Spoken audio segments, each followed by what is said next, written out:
Welcome back to my channel. ఈరోజు మీకు ఈ సీరియల్లో ఏం జరిగిందో తెలుసుకోవాలి అనుకుంటున్నారా? అయితే వెంటనే మనం సీరియల్లోకి వెళ్ళిపోదాం. ఇక ఇంట్లో అందరూ కూడా కాఫీలు తాగుతూ ఉంటారు.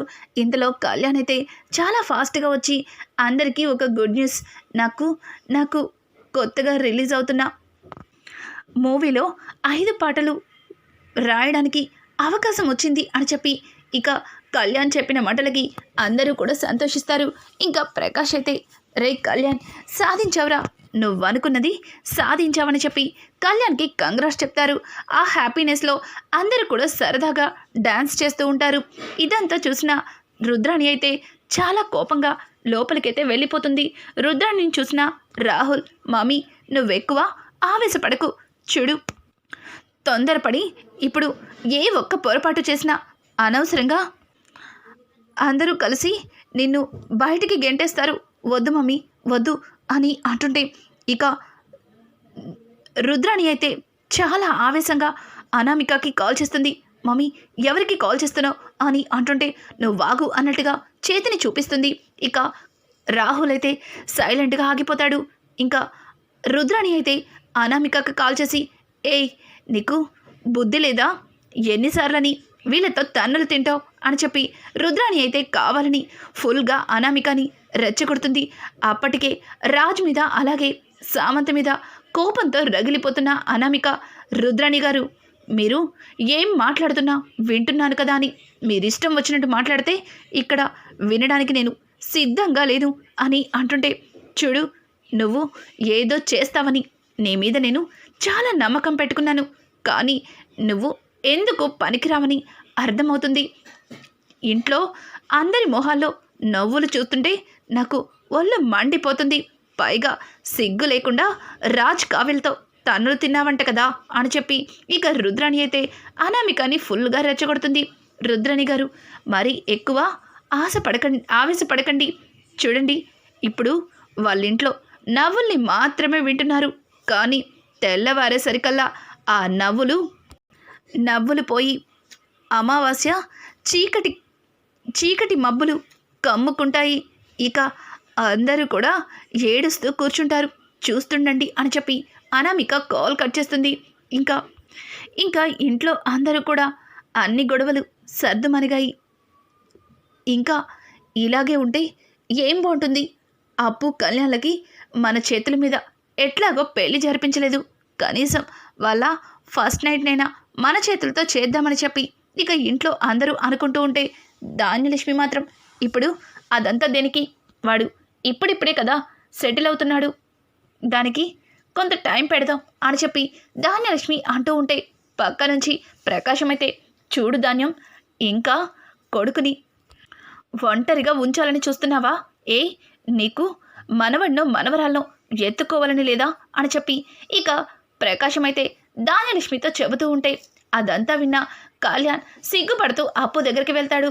అప్పు అయితే, ఏంటి అంతలాగా సిగ్గుపడుతున్నావు, ఏమైంది అని అడగడంతో, అది కాదప్పు,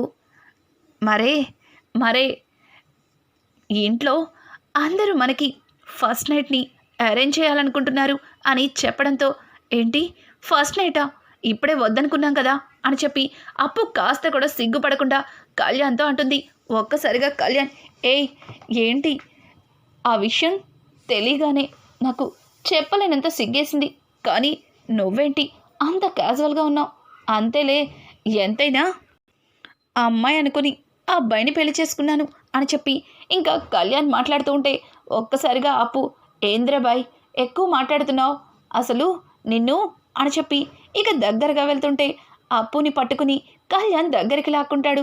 ఇంకా ఇది ఇలా ఉండగా రాజైతే బయట గార్డెన్లో అటు ఇటు తిరుగుతూ ఉండగా అనుకోకుండా వాళ్ళ మేనేజర్ కాల్ చేసి, సార్ ఇక్కడ చాలా పెద్ద ఘోరం జరుగుతుంది సార్ అని చెప్పడంతో, ఏంటి ఏం మాట్లాడుతున్నావు మేనేజర్, ఘోరం జరగడం ఏంటి అని అంటుంటే, అవును సార్, ఎవరో మన కంపెనీలని తగలబెట్టేస్తున్నారు అని చెప్పడంతో వెంటనే రాజ్, నేను ఇప్పుడే బయలుదేరుతానని చెప్పి ఇంకా పరుగున రాజ్ అయితే బయలుదేరతాడు.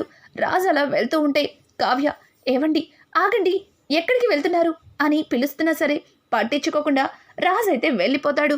ఇంకా అప్పు అయితే కావ్య దగ్గరికి వస్తుంది. అక్క ఏమైంది అంత టెన్షన్ పడుతున్నావు? అసలు బావెందుకు అంత అంత కంగారుగా వెళ్తున్నాడు అని అంటుంటే, ఏమో అప్పు, నాకు కూడా అర్థం కావట్లేదు. నాకు తెలిసి ఖచ్చితంగా ఏదో సమస్య అయి ఉంటుంది. నేను కూడా వెళ్ళాలి అని చెప్పి ఇక కావ్య వెళ్తూ ఉంటే, అక్క ఈ టైంలో నువ్వెక్కడికి వెళ్తావు? బావతో నేను వెళ్తాను. అసలు బావ ఎక్కడికి వెళ్ళాడో నేను తెలుసుకుంటాను అని చెప్పి ఇక అప్పు అయితే అక్కడి నుంచి రాజ్ వెనకే బయలుదేరుతుంది. కావ్య అయితే ఇక ఇంట్లో కూర్చుని ఉంటుంది. ఇంతలో అపర్ణ అయితే కావ్యని చూసి, ఏంటి ఇంకా ఇలాగే కూర్చున్నావు? నువ్వు వెళ్ళి కళ్యాణ్ వాళ్ళ రూమ్ని డెకరేట్ చేయాలి కదా అని అంటుంటే, చేస్తాను అత్తయ్య అని చెప్పి ఇక కావ్య అయితే రూమ్ని డెకరేట్ చేయడానికి వెళ్తుంది. ఇంకా అప్పు రాజ్ వెనకే ఫాలో చేస్తుంది. ఇంతలో రాజ్ కారుకి కొంతమంది రౌడీలైతే అడ్డం వస్తారు. ఒక్కసారిగా రాజ్ వాళ్ళని చూసి చాలా కోపంగా కిందకి దిగి, రేయ్ ఎవర్రా రోడ్డుకి అడ్డంగా నిలబడ్డారు, అడ్డులేవండి అని అంటూ ఉంటే, ఇక ఆ రౌడీలైతే నీకోసమే ఎదురు చూస్తున్నాంరా, ఇప్పటికి దొరికావు అని చెప్పి ఇక రాజ్ని అటాక్ చేస్తూ ఉంటే, ఇంతలో అనామిక వస్తుంది. అనామికని చూసిన రాజ్, ఓ ఇదంతా నీ పనా? నీకు నిన్న గట్టి వార్నింగ్ ఇచ్చాను, అయినా బుద్ధి రాలేదా? ఆడదానమని వదిలేస్తే రెచ్చిపోతున్నావు. చూడు, ఇంకొకసారి ఇట్లాంటి ప్రయత్నాలు చేస్తే చంపేస్తాను, అడ్డులేకండి అని అంటుంటే, ఎందుకు రాజ్ ఆవేశపడుతున్నావు? అక్కడ నీ ఫ్యాక్టరీలు తగలబడిపోతాయనా? చూడు, అవి తగలపడాలనే కదా నిన్ను వెళ్లకుండా ఇక్కడే ఆపింది. చూడు, నిన్ను ఈరోజు ఇక్కడి నుంచి వెళ్లకుండా ఆపడానికే నేనొచ్చింది. లేదు శాశ్వతంగా నిన్ను ఆ పైలోకలకి పంపించడానికి. మీ కుటుంబం వల్ల, అలాగే మీరు చేసిన అవమానంతో సామంత్ చేసిన పని వల్ల నాకు నిన్ను చంపేయాలన్నంత కోపం ఉంది, కానీ చంపను. మీ కుటుంబం మొత్తం నడి రోడ్డు మీద పడేలా చేస్తాను అని చెప్పి ఇక అనామిక అయితే రౌడీల్ని సైగ చేస్తుంది. రౌడీలైతే రాజ్ మీదకి అటాక్ చేస్తారు. వెనక నుంచి ఒక అతని తల మీద బలంగా కొడతాడు. ఒక్కసారిగా రాజ్ తలకి చాలా గట్టి దెబ్బ తగులుతుంది. ఇక రాజ్ అయితే ఓపిక తెచ్చుకొని రౌడీలందరితో ఫైట్ చేస్తాడు. ఫైనల్గా అనామికని ఒక కర్ర తీసుకుని దగ్గరికి వెళ్తుంటే, ఇక అనామిక, ఏంటి మా వాళ్ళని కొడతావా? నువ్వు ప్రాణాలతో బ్రతికుండకూడదు అని చెప్పి అనామిక తన కారులో నుంచి రివాల్వర్ తీసి ఇంకా రాజ్కి గురిపెడుతుంది. రాజ్ అయితే, అనామిక వద్దు, ఇప్పుడే చెప్తున్నాను, వదిలేసే, లేకపోతే చచ్చిపోతావు నా చేతిలో అని చెప్పి రాజ్ అంటుంటే, అనామిక ఇక తన గన్ను తీసి రాజ్ని షూట్ చేయబోతుంది. అనుకోకుండా వెనక నుంచి అప్పు వచ్చి తన గన్ని అనామిక తలకి షూట్ పెట్టబోతుంది. ఇక అనామిక చేతిలో ఉన్న గన్నుని తీసుకుని, నడవే నడు, మా బావ అక్క నిన్ను వదిలేసి చాలా పెద్ద తప్పు చేశారు, కానీ ఇక్కడ నువ్వు చేస్తున్న పనులు ఇవా అని చెప్పి ఇక అనామికని పట్టుకుని కొట్టి తన జీబెక్కిస్తుంది. కానీ అనామిక, నన్ను ఆపగలిగారు, కానీ మీ ఫ్యాక్టరీ తగలబడకుండా ఎవరు ఆపలేరు కదా, అక్కడ ఆల్రెడీ సగానికి సగం ఫ్యాక్టరీ కాలిపోయి ఉంటుంది, ఇక మొత్తం బూడిద పాలైపోతుంది అని చెప్పి అనామిక అయితే ఒక రకంగా వెటకారంగా నవ్వుతుంది. కానీ అప్పు, ఒసే పిచ్చి మొహందనా, నాకు నీ గురించి అంతా తెలుసు. బావకి ఫోన్ కాల్ రాగానే నేను అంతా విన్నాను. చూడు, నువ్వు ఏమీ చెయ్యలేవు. ఇక నీకు సపోర్టింగ్గా ఉన్న ఆ సామంత్ గాడు కూడా లోపలే ఉన్నాడు, నడు అని చెప్పి ఇక అప్పు అయితే అనామికని అరెస్ట్ చేసి పోలీస్ స్టేషన్కి తీసుకెళ్తుంది. అక్కడ సామంత్ అయితే అనామికని చూసి చాలా కోపంగా వచ్చి అనామికని చెడమడ కొట్టేస్తాడు. ఒక్కసారిగా అనామిక, సామంత్ సామంత్ అని అంటుంటే, అసలు నీకు బుద్ధుందా? ఇట్లాంటిదేది చెయ్యొద్దని ఇంతకు ముందే కదా నీకు వార్నింగ్ ఇచ్చాను, అయినా మళ్ళీ ఎందుకు ఇట్లాంటి పిచ్చి పనులు చేస్తున్నావు? నీ వల్ల నేను కూడా ఈరోజు పోలీస్ స్టేషన్లో కూర్చోవలసి వచ్చింది నిన్ను అని చెప్పి ఇంకా సామంత్ అయితే అనామికని కొడుతూ ఉంటే, అప్పు, ఆగు సామంత్, ఆగు, దీని గురించి ఇప్పటికైనా తెలుసుకున్నావు. నీకు ఇదేంటో తెలియాలని నిన్నిక్కడికి తీసుకొచ్చింది. ఇందులో నీకు ఎట్లాంటి సంబంధం లేదని నాకు తెలుసు. నువ్విక బయలుదేరచ్చు అని చెప్పి అప్పు అయితే సామంత్ని పంపించేస్తుంది. ఇక సామంత్ థ్యాంక్ యూ అప్పు గారు. దీని గురించి మీరు ఎన్నోసార్లు నన్ను హెచ్చరించారు, కానీ మీ మాటల్ని పెడచెవిన పెట్టాను. అందుకే నాకు ఇట్లాంటి దుస్థితి పట్టింది. ఇప్పటికైనా కళ్ళు తెరిచాను, నన్ను క్షమించండి అని చెప్పి అక్కడి నుంచి ఇక సామంత్ వెళ్ళిపోతాడు. అప్పు అయితే అనామిక 2 చెంపలు వాయికొట్టి లోపలికి పంపిస్తుంది. అదే టైంలో అప్పుకి ఫోన్ కాల్ వస్తుంది. ఏయ్, నీ దగ్గర ఫోన్ ఏంటే అని చెప్పి అప్పు ఫోన్ తీసుకుని ఫోన్ వైపు చుట్టంతో ఒక్కసారిగా రుద్రాణి నెంబర్ వస్తుంది. రుద్రాణి నెంబర్ చూసిన అప్పు షాక్ అయిపోతుంది.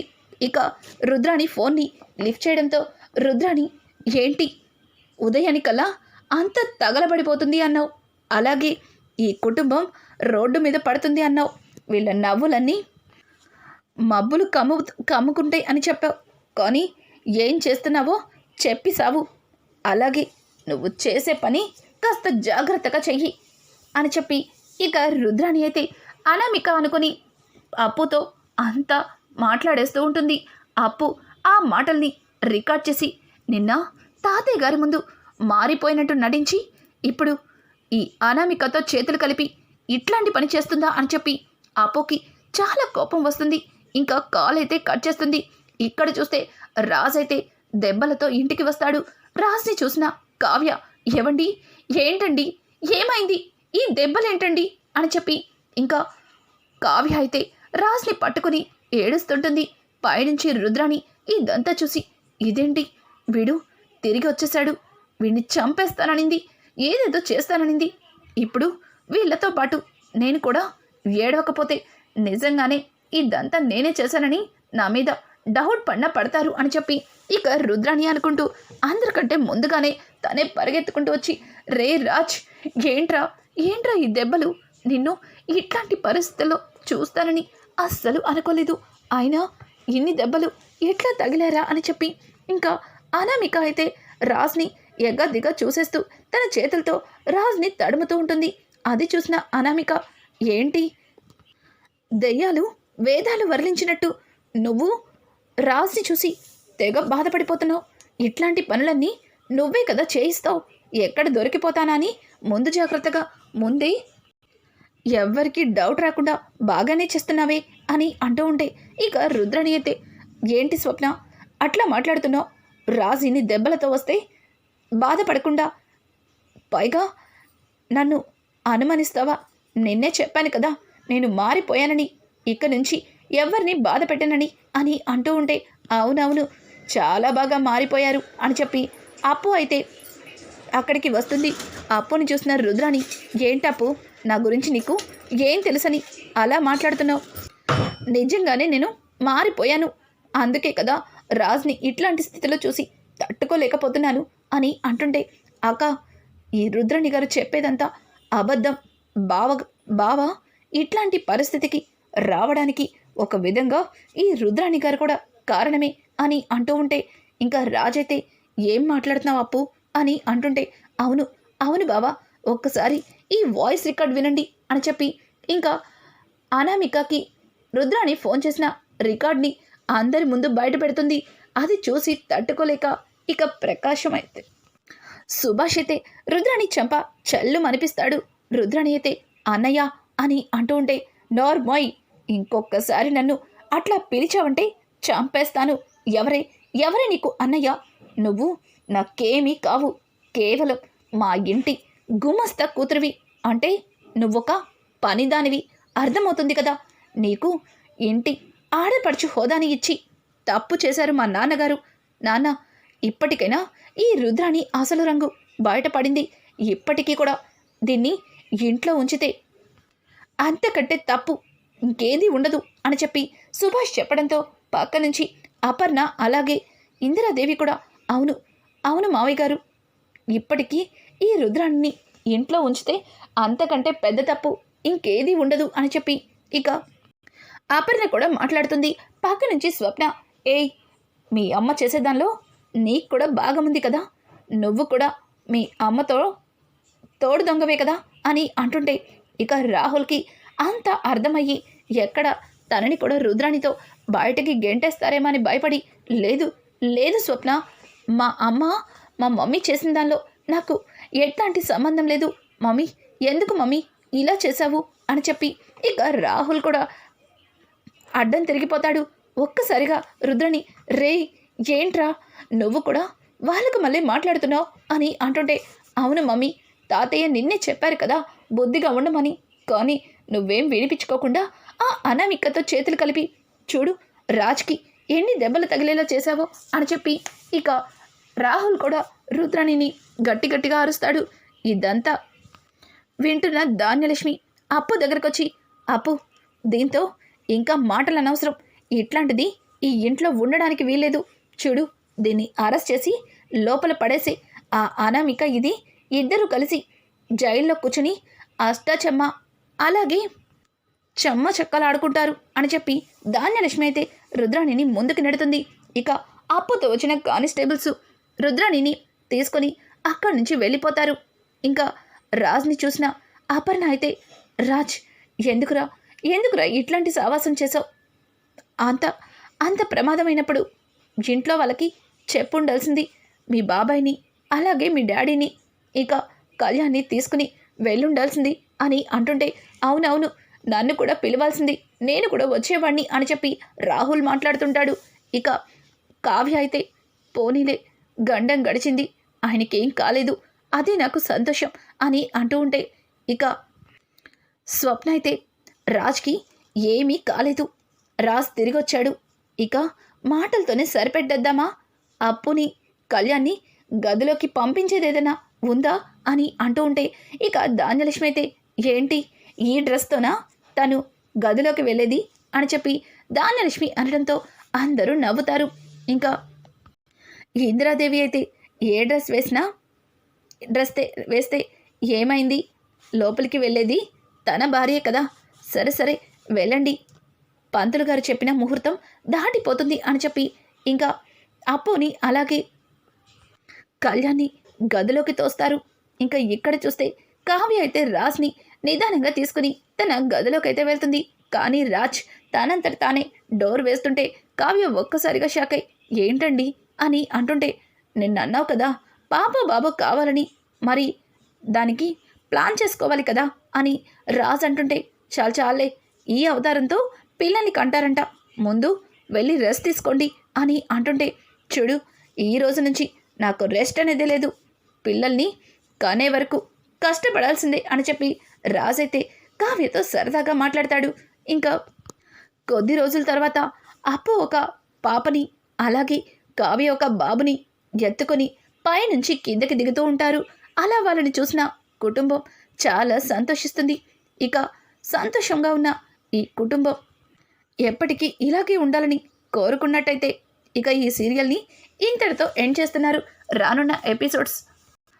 రానున్న కొత్త సీరియల్స్ మీకు ఏం కావాలన్నా ఆ స్టోరీస్ని అందరికంటే ముందుగా కావాలనుకున్న మా ఛానల్ని సబ్స్క్రైబ్ చేసుకోవడం మాత్రం మర్చిపోకండి. Thanks for watching. Welcome back to my channel. ఈరోజు మీకు ఈ సీరియల్లో ఏం జరిగిందో తెలుసుకోవాలి.